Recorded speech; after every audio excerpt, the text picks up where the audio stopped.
A year and a half after the COVID pandemic was suddenly announced over, millions suffer from mysterious illnesses after the virus or the vaccines. But then all of a sudden they go from that to having basically not able to stand up for a long time, not able to run anymore. And for an uncounted number of people, lives are not the same. It sounds dramatic, but I remember thinking, how old does my youngest need to get before he doesn't need me as much? This week, a doctor and a diagnosis helping thousands. Americans don't trust the federal government. Fewer than a quarter believe Washington is committed to doing what is right. And there's good reason. They were surveilling you and other staffers on Capitol Hill. They were absolutely surveilling our communications, yes. This week, a chilling whistleblower account of federal officials spying on the very congressional staffers that oversee them.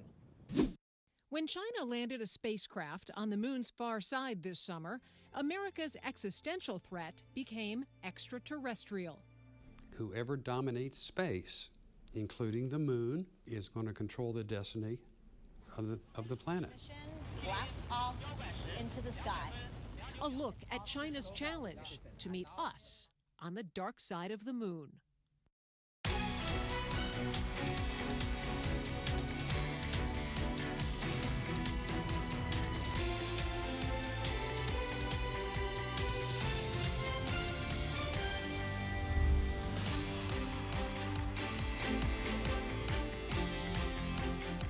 Welcome to Full Measure. I'm Sharyl Attkisson.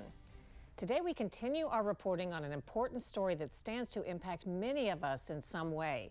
It has to do with the latest research to help people suffering after effects from COVID, COVID vaccines, or both. The work we've done on this topic has been viewed by millions on TV and online.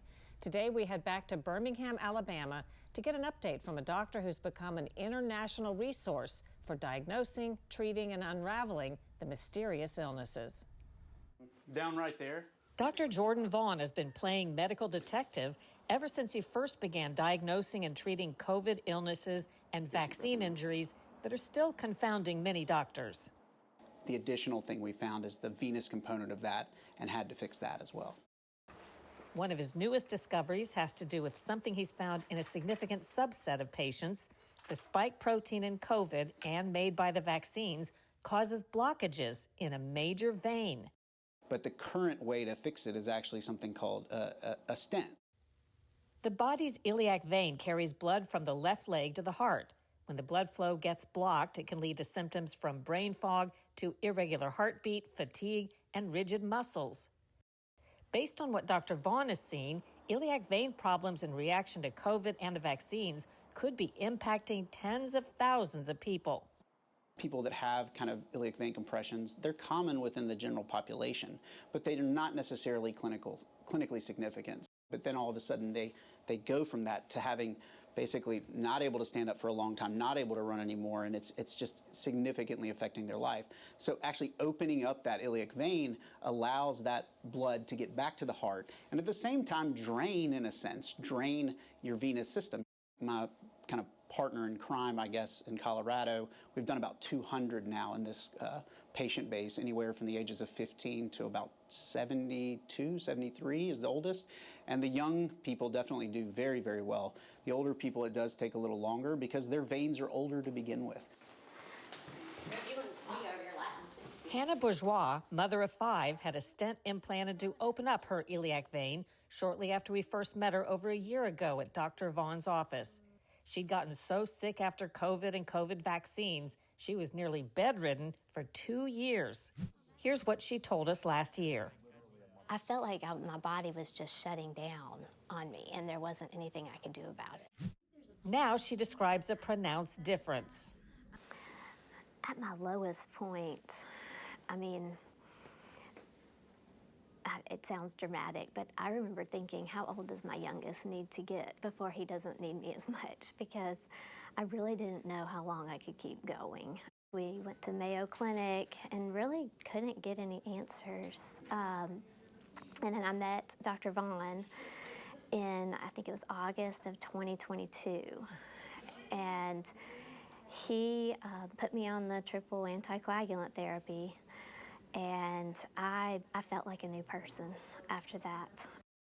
Then immediately after she got the stent in her iliac vein, she could see a difference, with color returning first to her left foot as blood flow opened up. She says her whole body symptoms improved. Ellen Redinger describes a similar recovery.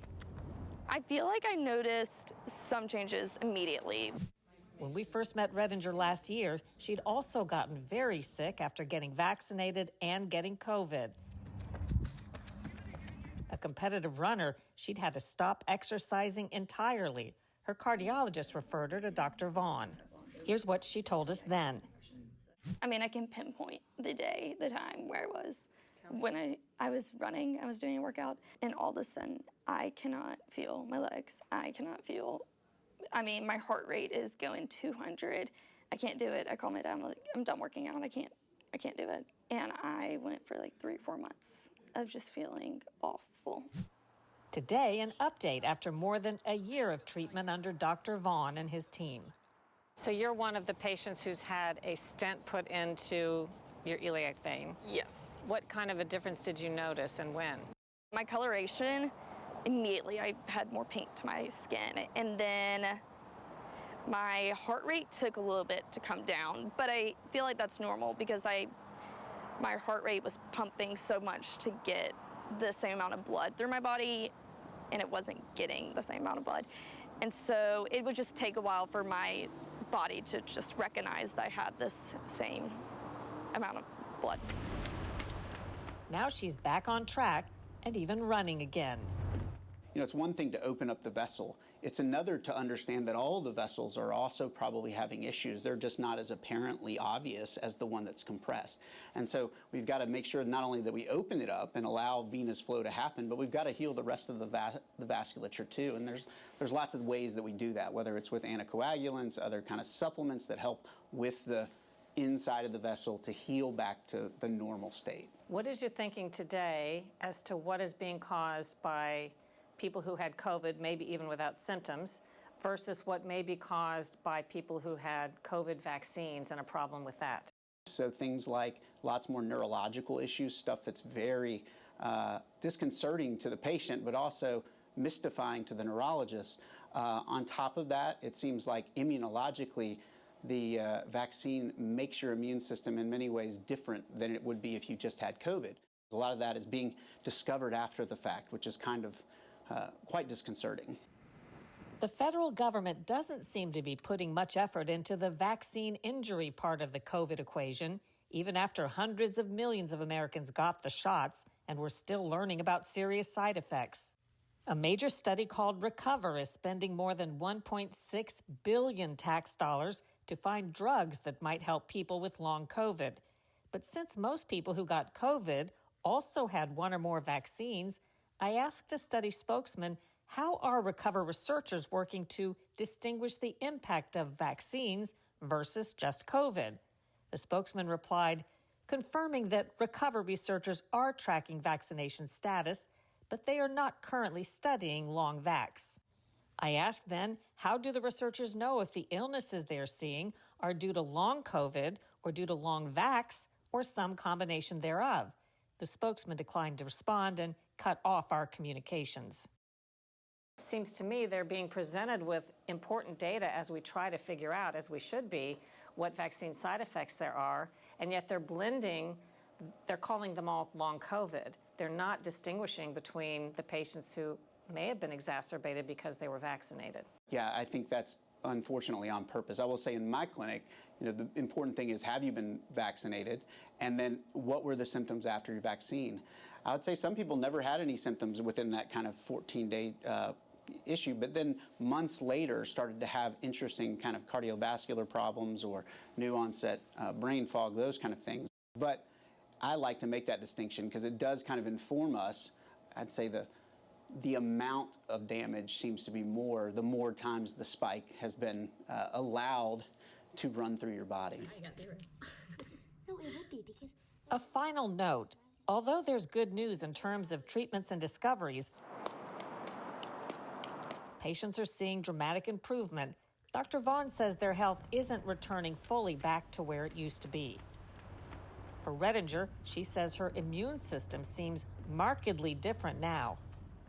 It sounds like you've had some health problems. You keep getting sick. Yes. Do you think this is a lingering effect of, or maybe impact of pre-existing conditions exacerbated by the illness from COVID and the vaccines? Yes.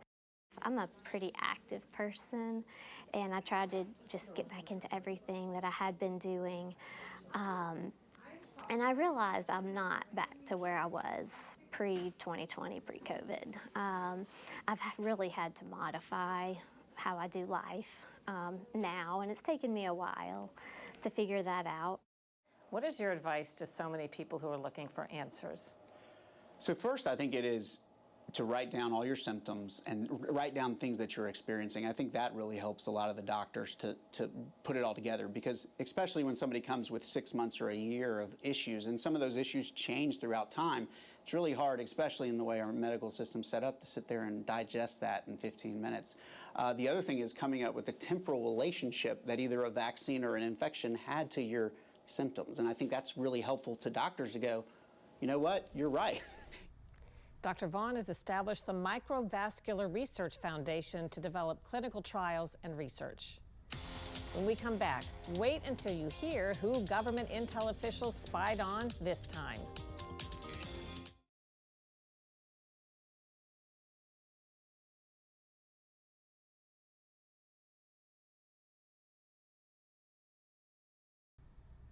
Full Measure has learned that in the coming days, an Inspector General report is expected to be released related to a disturbing and important case. It implies government officials abusing their authority, crossing an important constitutional line that's supposed to ensure separation of powers.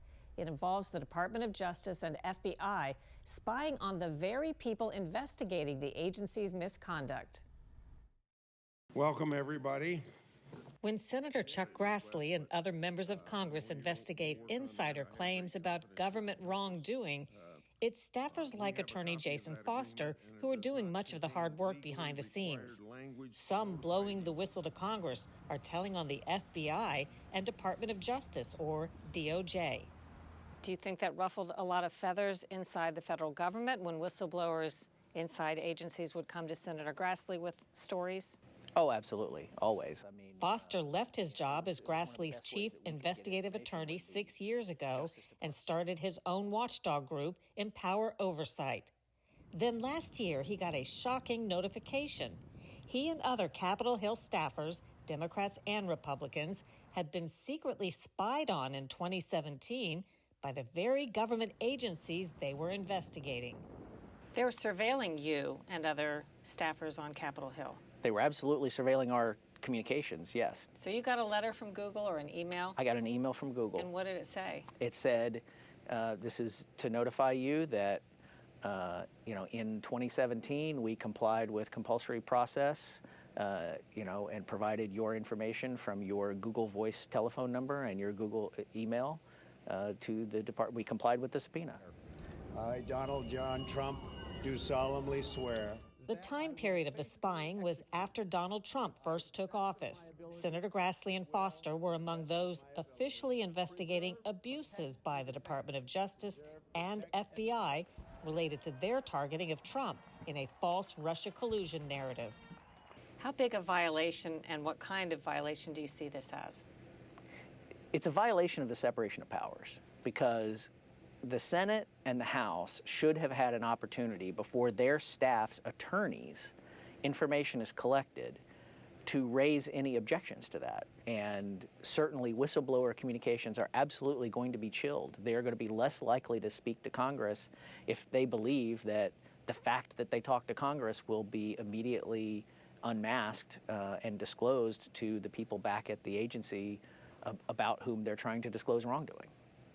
The FBI and DOJ wouldn't answer our specific questions, but the DOJ told us that it has tightened up its processes. In 2021, following reports that the department had sought information related to members of Congress and congressional staff back in 2017, the department took several significant steps to review and enhance its relevant policies and procedures. The FBI and DOJ also justified their spying by saying it was to find the congressional staffer who leaked classified information to the media. The leaked classified material they were so worried about implicated them, the agencies, in wrongdoing. It proved the FBI lied on a court application to get a wiretap on Trump campaign volunteer Carter Page. Senator Grassley is now looking into the government spying on Foster and other staffers. In a statement, Grassley called the surveillance wholly unacceptable and said it offends fundamental separation of powers principles, as well as Congress's constitutional authority to conduct oversight. These revelations strongly suggest that the Justice Department weaponized its law enforcement authority to spy on the entities seeking to hold it accountable. The attorneys for your elected representatives in Congress, who are supposed to hold DOJ and the FBI accountable for potential abuses, were targeted by those organizations. None of the safeguards that are supposedly there were triggered. And so, Congress didn't have an opportunity to object.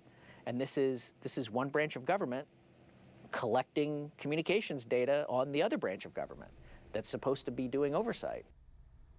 An interesting note, another person the DOJ allegedly spied on with a secret subpoena to Google is none other than Donald Trump's new nominee to head up the FBI, Kash Patel. At the time the DOJ targeted him, Patel was the lead lawyer on the House Intelligence Committee investigating FBI and DOJ misconduct in the operation to frame Trump for colluding with Russia. After a break, who owns the moon and its most valuable resources?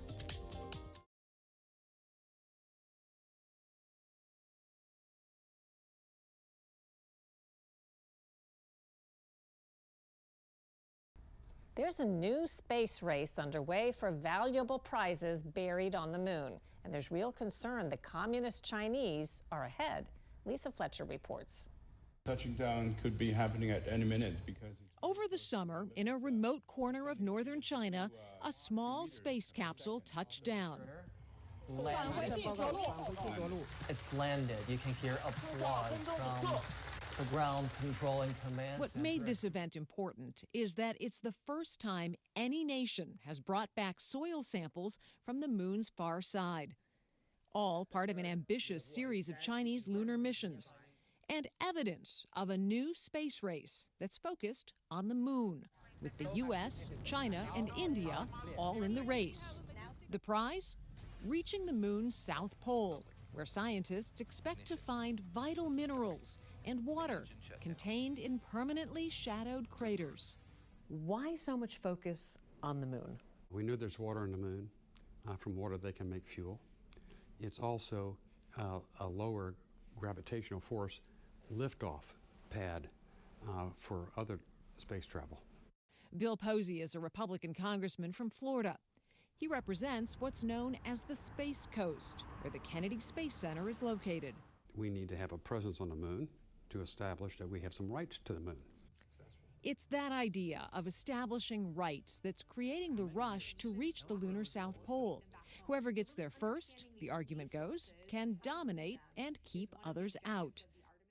Many experts point to the example of disputed islands in the South China Sea, where China has placed troops and built military bases as a way of controlling the area and denying it to their rivals. If that happened at the lunar South Pole, it could give China an unbeatable advantage. It's a serious concern for NASA's chief, Bill Nelson. He's been sounding the alarm for several years over China's plans. If there's water, there's rocket fuel, hydrogen and oxygen. The Chinese get there, it's always the possibility that they say, you stay out, this is our exclusive zone. Professor Everett Dolman teaches space strategy at Johns Hopkins University and the U.S. Air Force Air War College. He's also a veteran of the National Security Agency. The Chinese have done something that in retrospect seems quite obvious, but in prospect was not talked about very much. They have decided to put a research base on the south pole of the moon. This will be a scientific research base, not a military base, but it does allow them to establish a zone around that base that no one else can occupy because it would interfere with their scientific experiments.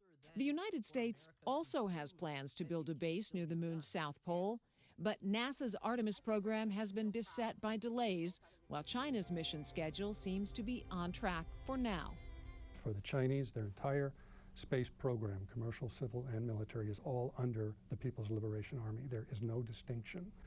And the Chinese have also said, and the Russians have also said, that if you can control space, you can control the destiny of the future. You control basically all of humankind. And so the stakes could not be higher. China's next 2 missions to the moon are already planned and scheduled, meaning the race to the moon's resources is well underway. For Full Measure, I'm Lisa Fletcher in Washington. And stay with us. We're back after a short break.